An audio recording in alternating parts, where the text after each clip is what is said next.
शुरुआत श्रृंखला कहानी 10। परमेश्वर मेघ धनुष देता है। उत्पत्ति उसका 9 अध्याय 1 आयत से 17 आयत तक। इस श्रृंखला में यह नूह की अंतिम कहानी है। जल प्रलय के बाद नूह और उसके परिवार के लिए सब कुछ भिन्न था। यह नए आरंभ का समय था, जैसे आदम और हव्वा के था जब उन्होंने अदन की वाटिका में पाप किया था। परंतु यह एक बदलाव का भी समय था।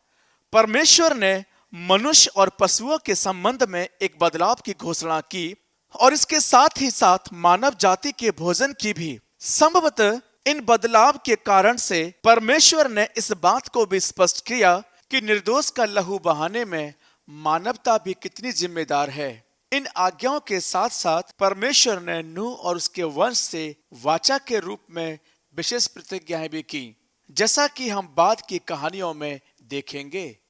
इस वाचा में एक विशेष चिन्ह को जोड़ा गया है और इस तरह से कहानी आगे बढ़ती है। फिर परमेश्वर ने नूह और उसके पुत्रों को आशीष दी और उनसे कहा, फूलो फलो और बढ़ो और पृथ्वी में भर जाओ।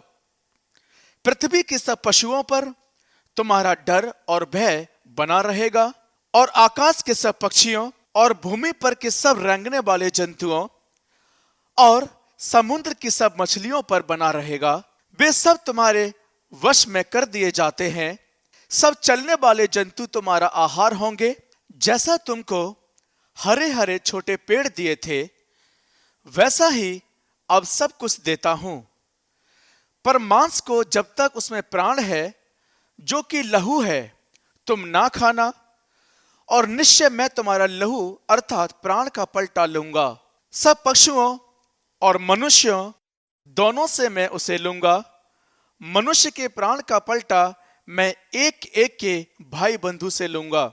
जो कि मनुष्य का लहू बहाएगा, उसका लहू मनुष्य ही से बहाया जाएगा, क्योंकि परमेश्वर ने मनुष्य को अपने ही स्वरूप में बनाया है।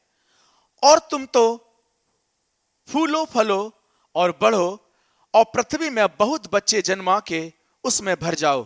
फिर परमेश्वर ने नूह से कहा, उसके साथ उसके पुत्रों से कहा, सुनो, मैं तुम्हारे साथ और तुम्हारे पश्चात जो तुम्हारा वंश होगा उसके साथ भी वाचा बांधता हूं, और सब जीवित प्राणियों से भी जो तुम्हारे संग हैं, क्या पक्षी, क्या घरेलू पशु, क्या पृथ्वी के सब बनेले पशु, पृथ्वी के जितने जीव जंतु जहाज से निकले हैं, सबके साथ भी मेरी यही वाचा बंधती है।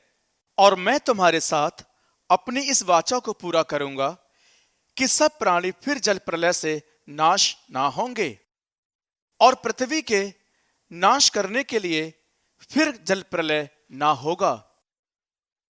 फिर परमेश्वर ने कहा, जो वाचा मैं तुम्हारे साथ और जितने जीवित प्राणी तुम्हारे संग हैं, उन सबके साथ भी युग युग की पीढ़ियों के लिए बांधता हूं। उसका ये चिन्ह है, मैंने बादल में अपना धनुष रखा है। वह मेरे और पृथ्वी के बीच में वाचा का चिन्ह होगा। और ये ऐसा होगा जब मैं पृथ्वी पर बादल फैलाऊं। जब बादल में धनुष देख पड़ेगा, तब मेरी जो वाचा तुम्हारे और सब जीवित शरीरधारी प्राणियों के साथ बंधी है, उसको मैं स्मरण करूंगा। तब ऐसा जल प्रलय फिर ना होगा जिससे सब प्राणियों का विनाश हो।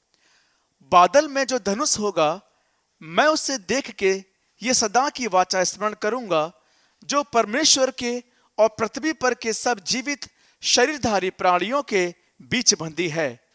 फिर परमेश्वर ने नूह से कहा, जो वाचा मैंने पृथ्वी पर के सब प्राणियों के साथ बांधी है, उसका चिन्ह यही है। शुरुआत श्रृंखला कहानी 10। परमेश्वर मेघ धनुष देता है। उत्पत्ति उसका 9 अध्याय 1 आयत से 17 आयत तक।